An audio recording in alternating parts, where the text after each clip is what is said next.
ሰማዕቷ ክፉ ጠላቴ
የድህነት ጉዳይ፣ የመንግስተ ሰማያት ጉዳይ፣ የዘላለም ጉዳይ፣ የገነት የመንግስተ ሰማያት ጉዳይ ወደ አእምሮ መጣና ጥቂቶች ናቸው ማለት ነው ወደ መንግስተ ሰማያት የሚገቡ አለና ሲያነሳ በዚያው አያያዝና የመንግስተ ሰማያት የገነት የዘላለም ሕይወት ጎዳናዋ ምን እንደሚመስል የሲኦል የገሃነመ እሳት የጥፋት የኩነኔ የዘላለም ሞት የዘላለም ፍርድ መንገዱ ምን እንደሚመስል እዚህ ላይ አያይዞ ከሰውየው ጥያቄ በመነሳት ተናገረ፣ አስተማረ።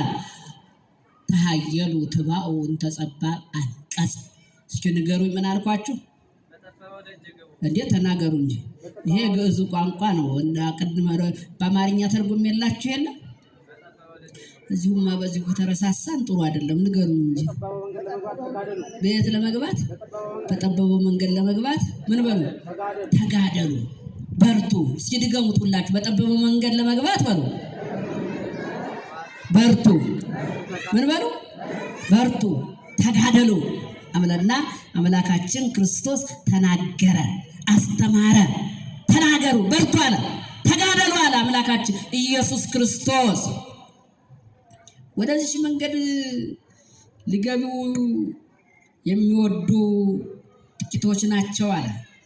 እንግዲህ ይህን ሉቃስ 13:24 ላይ ያለውን ማቴዎስ ወንጌል ምዕራፍ 7 ቁጥር 13 ላይ በደንብ አድርጎ እነዚህን ሁለት መንገዶች አመልቶ አስፍቶ አምላካችን ክርስቶስ በተራራው ስብከቱም ላይ አንስቶታል።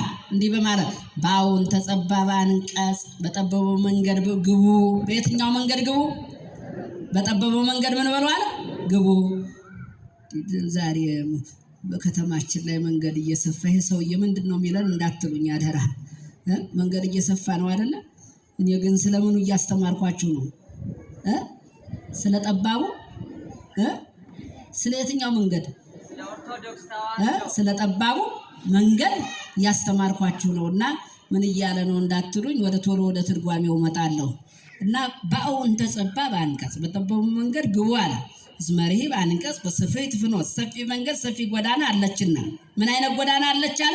ሰፊ መንገድ ሰፊ ጎዳና አለችና እችም ወዴት እንደሚወስድ ሲገልጣት እንተ ትወስድ ውስተ ሀጉል ወደ ጥፋት የምትወስድ ናት። ወዴት የምትወስድ ናት? ወደ ጥፋት የምትወስድ መንገድ ናት አለ። ከዚያ በኋላ ወጥቀ ጠባብ አንቀጽ ጠባበት ጠባብ ጎዳና አለች። ጠባበት ጠባብ ጎዳና አለች።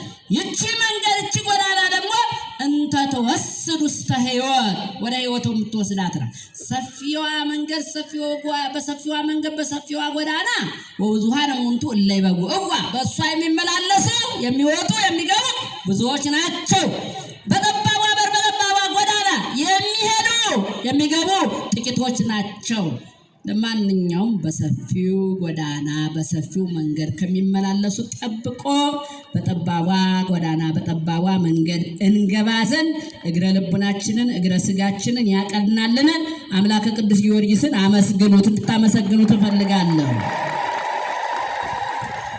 እንግዲህ ወደ ትርጓሜው ስንገባ ስለ መንገድ ስናነሳ የተወደዳችሁ የእግዚአብሔር ቤተሰቦች በብሉይ ኪዳን የሚሆን በሐዲስ ኪዳን ሁለት መንገዶች አሉ። ሁለት ምርጫዎች አሉ። ስንት መንገዶች አሉ?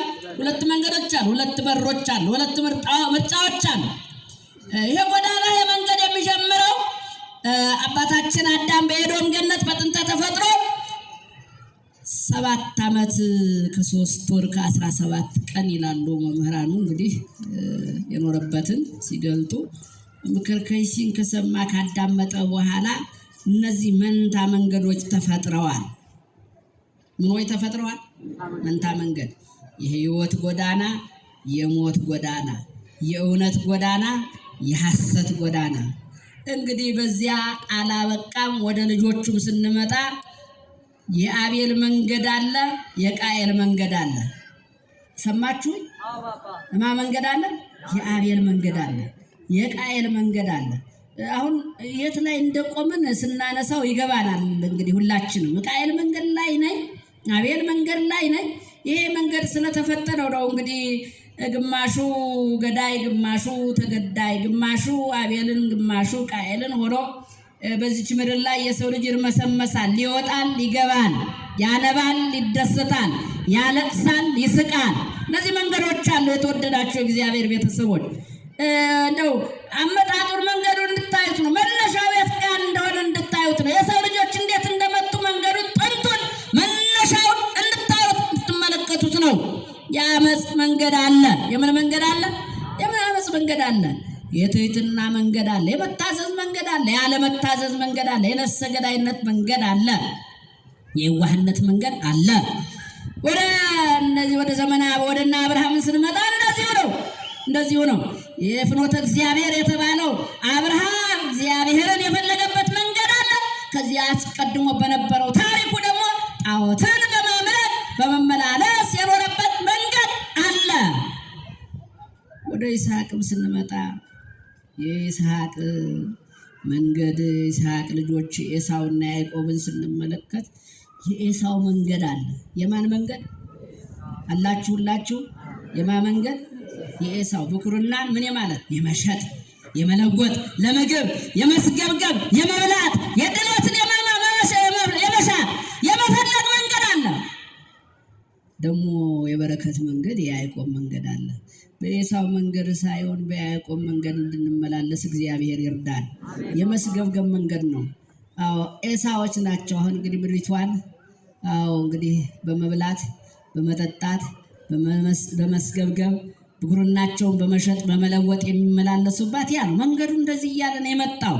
ታዲያ የዳዊት ልጅ የአብርሃም ልጅ የተባለ ክርስቶስ በስጋ ሲገለጥ ተወደዳችሁ የእግዚአብሔር ቤተሰቦች ያ መንገድ እነሆ የጠመመውን መንገድ ለማቅናት የአመፁን የሐሰቱን የውሸቱን መንገድ ለማቅናት የተወደዳችሁ እግዚአብሔር ቤተሰቦች ስናከብረው ሲነገረን እንደሰነበት ነው።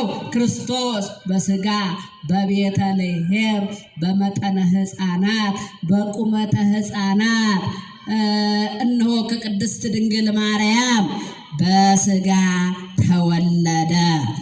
በስጋ ምን አለ? ተወለደ። አዎ ልዑሉ አምላክ ትሁት ሆነ። ልዑሉ አምላክ ምን ሆነ? ትሁት ሆነ። የተወደዳችሁ የትዕቢትን መንገድ ያለመታዘዝን መንገድ ያጠፋ ዘንድ ማለት ነው። እንግዲህ መንገድ ነው እየቀጠለ ሄዶ ዮርዳኖስ ላይ አይተነዋል።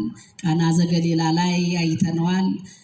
በዚህ መንገድ ውስጥ አሁን ያው ወደፊት የካቲት 9 ቀን የምንጀምረው ታላቁ ጾም አለ። ታላቁ ምን አለ? ጾም አለ። ማን ነው የሰራል? ራሱ ባለቤቱ ኢየሱስ ክርስቶስ ነው። በአሁን ተጸባባ አንቀጽ ታየሩት። በአሁን ተጸባባ አንቀጽ የሚለው ጥሪ ይህን ይዳስሳል፣ ይህን ይቃኛል። ተወደዳችሁ የእግዚአብሔር ቤተሰቦች እንዲህ አድርጎ ስለ ጠባቧ መንገድ ትምህርት ሲጀምር ሲያስተምር ካስተማረው ትምህርት መካከል የህይወት መንገድ የህይወት መገስገሻ የህይወት መዳረሻ ማን እንደሆነች ክርስቲያኖች በሃይማኖተ ወንጌል በሃይማኖተ ክርስቶስ በሃይማኖተ ክርስትና አምነውና ታምነው ክርስቶስን በማመን ማለት ነው። ማንን በማመን? ክርስቶስን በማመን በአብ ተወልድና በስመ ክርስትና ጸንተው የሚኖሩ በማዕገቦ ተጠምቀው ልጅነትን አግኝተው የሚኖሩ ክርስቲያኖች በየት መሄድ መራመድ መንቀሳቀስ እንዳለባቸው መውጣት መግባት እንዳለባቸው ሲናገርና ሲያስተምር በጠበበው መንገድ ለመግባት በርቱ ወይም ደግሞ ምን አለ? ተጋደሉ አለ። ይሄ የወንጌል ጥሪ ነው። ዛሬ በየወሩ ወር በገባ በ23 የምናከብረው ሊቀ ሰማዕታት ቅዱስ ጊዮርጊስ በዚህ መንገድ ከተራመዱ ከሄዱ በቅድስት ቤተ ክርስቲያናችን ክብር ካላቸው ቅድስና ካላቸው ጽድቅ ካላቸው ሰማዕታት መካከል ቅዱስ ጊዮርጊስ በዚህ መንገድ ላይ የሄደ የተራመደ ሰማዕት ነው። በረከቱ ረድኤቱ በሁላችን ላይ ይደርብን።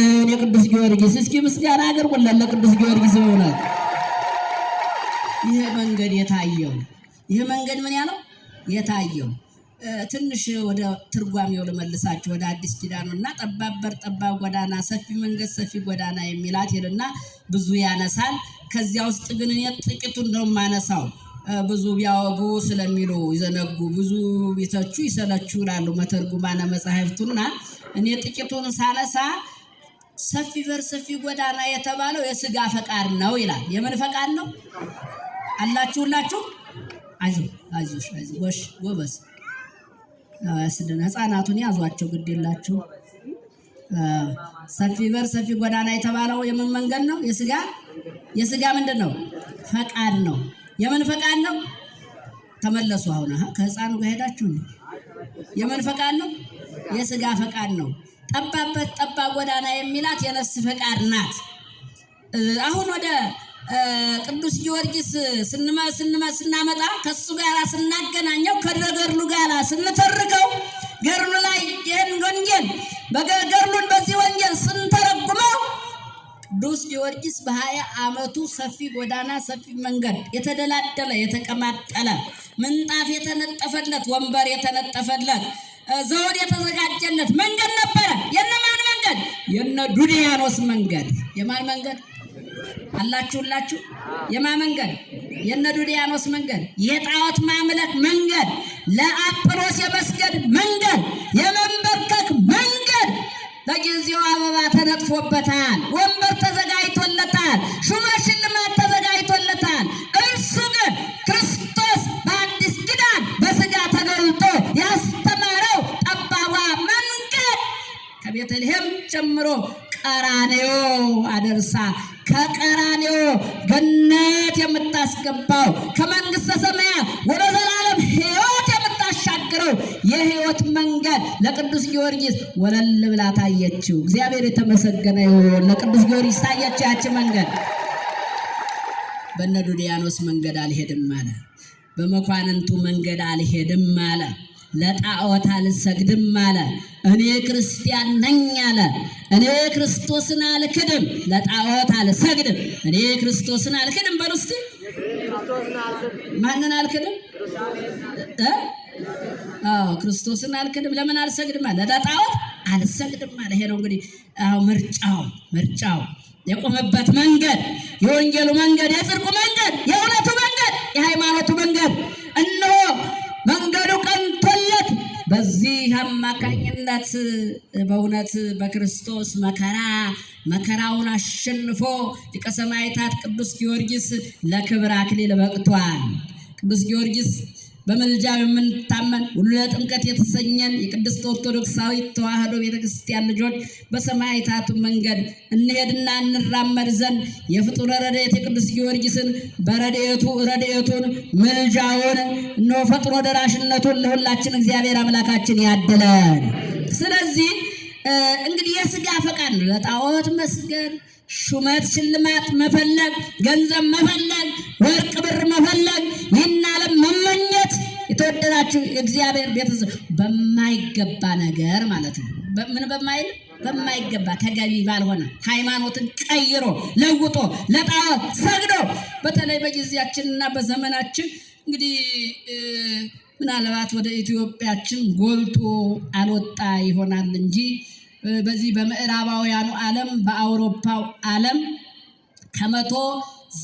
ከ190% ጨልጦ የወሰደው የበላው የሰይጣኒዝም አምልኮት የ666 አምልኮት ስብከቱ ምንድን ነው? ገንዘብ ነው፣ ያልፍልሃል ነው፣ ከብረህ ትኖራለህ ነው፣ አግኝተህ ትኖራለህ ነው። አንተ ክርስቶስን ክርስትናን ከካድ ከአንተ በላይ በዚህ ዓለም በሀብት በገንዘብ የሚንቆጠቆጥ የለም ነው። ይሄ ሰፊ መንገድ ሰፊ ጎዳና የሰፊ መንገድ የሰፊ ጎዳና አስተምህሮ በእውነት ሀገር እግዚአብሔር የተሰኘችው ኢትዮጵያችን ላይ ኢትዮጵያውያንን ሁሉ ለጥምቀት የተሰኙትን ክርስቲያኖችን ጨርሶ እንዳይበላ እንዳይወስድ እሱ ልዑል አምላካችን እግዚአብሔር በረድኤተ መስቀሉ ይጠብቀን፣ በነ ቅዱስ ጊዮርጊስ ምልጃ ይጠብቀን። ሌላው ዓለም ተበልቷል። ሌላው ዓለም ምን ብሏል? ተበልቷል። ያሳዝኗቸው። አሁን እቺ እገርጂ ደብረ ገነት ቅዱስ ጊዮርጊስ ካቴድራል ውብ ናት፣ ድንቅ ናት፣ ታምራለች። ትልቅ ነው በጣም በቃ ግዙፍ ነው። ገብታችሁ ቃኝታችሁ አጨርሱትም እና ህንፃ ቤተክርስቲያኑ አሰራሩ በቀድሞ በዚያን ዘመን የነበሩ ክርስቲያኖች ምንኛ ሃይማኖታቸው የጸና ምንኛ ምግባራቸው የቀና እንዴት ከእግዚአብሔር ጋር ቢነጋገሩ ነው ማን ነው እንዲህ እየመራ ያሳየስ እንዲሰሩ ያደረጋቸው ብላችሁ ትደነቃላችሁ። በእውነት ልክ በዚህ በ24ቱ ካህናተ ሰማይ ልክ ግራና ቀኝ በደንብ አገልጋዮቹ የሚቆምበትን የሚጸልዩበትን ምእመናኑ የሚያስቀድሱበትን እንዴት አድርገው ሰርተውታል። ዛሬ ግን በእግር እየተቀጠቀጠቀ ይጎበኛል እንጂ አንድ ሰውም ለጸሎት አይጠቀምበትም። የተወደዳችሁ የእግዚአብሔር ቤተሰቦች በየትኛው መንገድ ስለሄዱ ነው? በሰፊው መንገድ ስለሄዱ ነው፣ ስለተራመዱ ነው። ለቅዱስ ጊዮርጊስ የሄዱበትን መንገድ መሄድ ስላቃታቸው ነው። መራመድ ስላቃታቸው፣ መስቀሉን መሸከም ስላቃታቸው፣ ቀራንዮውን መመልከት ስላቃታቸው፣ በቤተልሔም ማረፍ ስላቃታቸው ነው። የሥጋ ፈቃድ ወስዷቸው ነው። የነፍስ ፈቃዷ የተወደዳችሁ የእግዚአብሔር ቤተሰቦች ሕገ እግዚአብሔር ነው። ሕገ ምንድን ነው? ሕገ እግዚአብሔር ነው። ትእዛዝ እግዚአብሔር ወንጌል ነው። ወንጌል ነው። የወንጌል ፍሬ የሆነው ጾም ነው፣ ጸሎት ነው፣ ስግደት ነው፣ ትሕትና ነው፣ ራስን ለእግዚአብሔር ማስገዛት ነው። የነፍስ ፈቃዷ ስለዚህ ጠባብ ጎዳና ፈቃደ ነፍስ ናት። ሰፊ በር ሰፊ ጎዳና የተባለው የሥጋ ፈቃድ ነው። የሥጋ ፈቃድ ቅዱስ ጊዮርጊስን በነዱድያኖስ ማባበል፣ በነዱድያኖስ ልመና፣ በነዱድያኖስ ሽልማት፣ ወንበር፣ ዙፋን፣ ዘውድ ቅዱስ ጊዮርጊስ ሊለወጥ አልቻለም። መስቀሉን ይዞና ተመርኩዞ እኔ ክርስቶስን አልክድም ነው ያለው። መከራው ሲበዛበት ምኑ ሲበዛበት አልኳችሁ? መከራው ሲበዛበት። እንደውም እንግዲህ ወደ 7 ዓመት ነው የተጋደለው። በ7 ዓመት ተጋድሎ 3 ጊዜ ሙቶ ተነስቷል። አምላከ ቅዱስ ጊዮርጊስ የትንሣኤ ጌታ ነው፣ የሕይወት ጌታ ነው። አመስግኑት እስኪ ቅድሚያ። 3 ጊዜ ሙቶ ተነስቷል። ስንት ጊዜ ሙቶ ተነስቷል? ማን ያስነሳው? ማን ያስነሳው? ኢየሱስ ክርስቶስ። ኢየሱስ ክርስቶስ ደግሞ ምንድነው? ትንሣኤና ምንድነው? ሕይወት ነው። በሞተ በ4ኛው ቀን አልዓዛርን አድናውጣ ብሎ ብድግ አድርጎ ያስነሳው ቅዱስ ጊዮርጊስ ዋጋ የከፈለው ለዚህ ለክርስቶስ ነው። ስለዚህ 3 ጊዜ ሙቶ ተነስቷል። 7 ዓመት ተጋድሏል። በ7 ዓመት ተጋድሎ ውስጥ የተወደዳቸው የእግዚአብሔር ቤተሰቦች በጠባቡ በር በጠባቡ ጎዳና እንዴት እንዳለፈ ላሳያችሁ። ዱድያኖስ ቢገለው ይነሳል፣ ቢቆርጠው ቢፈጨው። አሁን ጥር 18 አክብራችሁ የለም ይሄ ሰው አጥንቱ ደርቆ አልቆ ነፍስ በደም ስለሆነ የምታድረው እንደው በደንብ ልሞ ደቆ ተፈቶ ካልሆነ በስተቀር እንደው ከነሙሉ አካሉ ቢቀበር ይነሳል። ስለዚህ ማጥፋት ነው ያለብኝ ብሎ ሞክሮ ነበር። ይድራስ ተባለ ተራራ ላይ እንዲረጭ አድርጎት ነበረ። ነገር ግን የቃየ ጽምተ ቅዱስ ጊዮርጊስ ወደ አመድነት የተቀየሩት በየዛፉ ላይ በየተራራው ላይ የተረጩት አረፉበት ቅጠል ላይ ጊዮርጊስ ብለው ነው የታዩት። የተወደዳቸው የእግዚአብሔር ቤተሰቦች ቃየ ጽምተ ጊዮርጊስ እንዲህ አድርገው ነው የተነሱት። አይ የለም ይሄ ሰው በዚህ መልኩ አልቻልኩትም ማለትና የብረት ጫማ አሰራለት ይላል። የምን ጫማ አላችሁ ግን? የምን ጫማ አሰራ? እንዲመቸው ነው። የብረት ጫማ ማለት ምስማር ማለት ነው። በጫማው ልክ ያ ምስማሩ የሳለው ምስማር ወደ ላይ ገብቶ ስጋውን ቆርሶ ስሩን በጣጥሶ ደሙን አፍሶ እንዲያሰቃየውና ክርስቶስን እንዲክድ ነው፣ ከሃይማኖቱ እንዲወጣ ነው። ነገር ግን ቅዱስ ጊዮርጊስ እንዲህ አለ። ጸርሃ ጊዮርጊስ በአብይ ቃል ወይቤ እፎ ይሄሊ ከማምላኬ ተሰቅለ ዲበ ዕፀ መስቀል።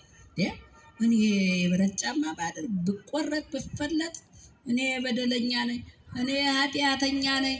ስለ እኔ በደልና ኃጢአት የተሰቀለው በቀራኔው አደባባይ ላይ የተቸነከረው ጎኑን በጦር የተወጋው የሾህ አክሊል የደፋውን ኢየሱስ ክርስቶስን እንዴት አላስብም አለና መከራውን የክርስቶስን መከራ በማሰብ አሸነፈው ይላል። የተወደዳችሁ የእግዚአብሔር ቤተሰቦች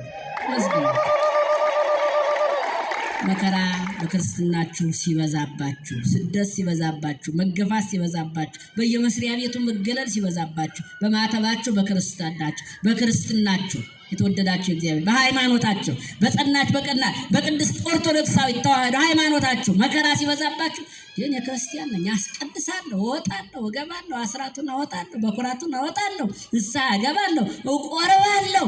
ምንድነው ችግሬ? ለምንድነው የሚፈታተነኝ ብለን ከእግዚአብሔር ጋር ክርክር ለመግጠም አይደለም መዳዳት ያለብን። የተወደዳችሁ የክርስቶስን መከራ ማሰብ ነው። የማንን መከራ ማሰብ?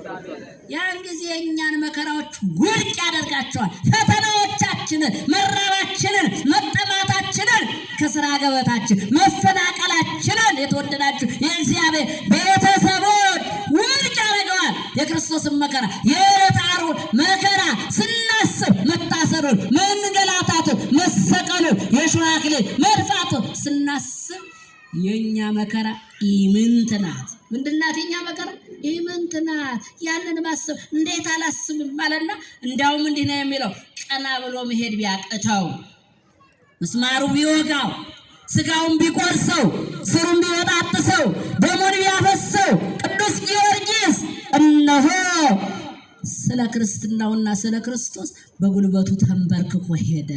ልቡ ተወረ፣ ጎንበስ አለና በጉልበቱ ሄደ ይላል። ስለምኑ? ስለ ክርስትናው። ክርስትና እንዲህ ነው። በአሁን ተጸባብ አንቀጽ ማለት በጠበበው መንገድ ለመሄድ ተጋደሉ ወይም በርቱ ማለት ይሄ ነው። የተወደዳችሁ የእግዚአብሔር ቤተሰቦች ሌሎች በተርጉማነ መጻሕፍት አመልተው አስፍተው ይሄንን ቃል ተርጉመውታል። እንግዲህ እንደው አንዳንድ የተወሰኑትን ለማንሳት ያህል እዚህ ቤተክርስቲያናችን ይሄ ወደ እናንተ ጆሮ የሚደርሰው የቀደምት አባቶቻችን ከግዕዝ ወደ አማርኛው ከመተርጎሙ አስቀድሞ ግዕዙ በግዕዝ ይተረጎም ነበረ። አላችሁላችሁ? ግዕዙ በምን ይተረጎም ነበር? በግዕዝ ይተረጎም ነበርና አንዱ መተርጉም ምን አለ? ጠባብ ጎዳና ማለት አለ የክርስቶስ መንገድ ነው አለ። የምን መንገድ ነው? የማን መንገድ ነው? መልካም፣ የክርስቶስ መንገድ ነው በሉስ። የማን መንገድ ነው? እግዚአብሔርም ያው ክርስቶስም ይቻላል። እንግዲህ ከሶስቱ አካላት አንዱ አካል አካላዊ ቃል እግዚአብሔር ወልድ በለበሰው ስጋ በተዋህዶ ማን ተብሏል? ክርስቶስ ተብሏል። ማን ተብሏል? ክርስቶስ ተብሏል። ይሄ ኢየሱስ ክርስቶስ የሚለው ስመ ስጋዌ ነው። ስመ ምንድን ነው? ሰው የመሆኑ ስም ነው። ስለዚህ ፍኖተ ክርስቶስ ውእቱ የክርስቶስ መንገድ ነው አለ። የማን መንገድ ነው? የክርስቶስ መንገድ። ሰውን ለማዳን ያደረገው የፍቅር መንገድ፣ የትህትና መንገድ፣ ሰውን የጠፋውን የመፈለግ መንገድ ፍኖተ ክርስቶስ ውእቱ የፍቅር መንገድ፣ የትህትና መንገድ፣ ሰውን የማዳን ሰውን የመፈለግ መንገድ ነው ይላል። ጠባብ ጎዳና የሚለው ሰዎችም በክርስቶስ ክርስቲያን የተሰኙ ክርስቲያኖች በዚህ ዓለም ላይ ሲኖር ሊሄዱ የሚገባ መንገድ የፍቅር መንገድ ነው። የምን መንገድ? የፍቅር መንገድ፣ የሰላም መንገድ፣ የትህትና መንገድ። ያለዚያ ጉዟችን የክርስትና መንገዳችን ትህትና ከሌለበት አትድከሙ ክርስቲያኖች። እግዚአብሔር የሰጠን ስጦታዎች ምንም የሚያበቅል የሚያፈራ ነገር የለም። ምን ይላሉ ምሁራኑ? ትህትና ይላሉ። ክርስቶስ የሄደበት በቤተልሔም የተገለጠበትን መንገድ ሲገልጡት ትህትና እግዚአብሔር የሰጠን የጸጋዎቻችን ሁሉ መብቀያ አፈር ነው ይላሉ። አላችሁላችሁ? ምንድን ነው መብቀያ? አፈር ነው። ሰው የፈለገው እውቀት ቢኖረው፣ የፈለገው ጥበብ ቢኖረው፣ የፈለገው መተርጉም ቢሆን፣ የፈለገው አመስጣሪ ቢሆን፣ የፈለገው የሚዘምር ቢሆን፣ የሚሰብክ ቢሆን፣ የሚቀድስ ቢሆን፣ አስራቱን በኩራቱን በሰዓትና በጊዜው የሚያወጣ ቢሆን፣ ቤተክርስቲያን በግሉ ብቻ ቢያሳንጽ ቢያሰራ ትዕቢት ካለበት ከንቱ ነው። አይበቅልም፣ አያድግም፣ አያፈራም። አትክልት ሊበቅል የሚችለው ሊያድግ የሚችለው ስር ሊሰድ የሚችለው ምን ሲሆን ነው? ምን ሲኖር? አፈር ሲኖር ነው አይደል? አፈር ሲኖረው አትክልቱ ምን ይሆናል? ይቆማል፣ ስር ይሰዳል አይደል? ሌላዎቹ ከዚያ በኋላ የፀሐይ ብርሃኑ ምናምኑ ተባባሪ ነው። ዋናው ለመተከል አትክልት ለመባል ተተከለ የሚባለው ምን ላይ ነው? አፈሩ ላይ ነው። ክርስትናችንም አገልግሎታችንም ሊበቅል የሚችለው በክርስቶስ መንገድ በትህትና በፍቅር መንገድ ሰውን በመውደድ መንገድ ካልተመላለስን ሊበቅልና ሊያፈራ አይችልም። የተወደዳቸው የእግዚአብሔር ቤተሰብ እስመ ብዙኃን ለጻመው ዘይፈቅዱ ይግበሩ ሰናይ፣ በክርስቶስ መንገድ ሊሄዱ በጎ ስራ ሊሰሩ የወደዱ ብዙዎች ናቸው፣ ነገር ግን መፈጸም አልተቻላቸው። ስለዚህ ከእግዚአብሔር ራቁ ነው የሚለው። ፍኖተ ክርስቶስ በሆነችው በትህትና በፍቅር በሰላም ሰውን በመውደድ መንገድ እንድንሄድ በትዕቢት በጥላቻ፣ ይሄ እንግዲህ ሰፊ መንገድ ነው። የፍቅሩን እንመልከት። ጠባብ የሚለውን እንመልከተው። የተወደዳቸው የእግዚአብሔር ቤተሰቦችና ተቃራኒ የሆነው የዲያብሎስ መንገድ ነው፣ የሰይጣን መንገድ ነው። ስለዚህ በዲያብሎስ መንገድ ሳይሆን ፍኖተ ክርስቶስ በክርስቶስ መንገድ በፍቅሩ መንገድ በትህትናው መንገድ እንድንሄድና እንድንራመድ ምሕረቱን ቸርነቱን ያብዛልን። አሁንም የምንጾመው ጾም የጾም መንገድ የማን መንገድ ነው? የማን መንገድ ነው? አሁን እንግዲህ በስመ ክርስትና በስመ ኢየሱስ በስመ ክርስቶስ የሚንቀሳቀሱ አካላት አሉ አይደለም? መንገዱን ግን ትተውታል።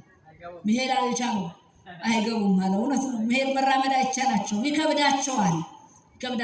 እንዲሁ ዝም ብሎ ተደላድሎ ተቀማጥሎ ጦሞልኛል እያሉ መገንጠል ነው። ጧት ተነስቶ መብላት ነው። ይህ መብላት እንስሳትን ያስመስላል እንጂ መላእክትን አያስመስልም። ጾም ግን መላእክትን ያስመስለናል። ማንን ያስመስለናል? መላእክትን ያስመስለናል። ስለዚህ ይሄ የጾማችን መንገድ ፍኖተ ክርስቶስ ነው።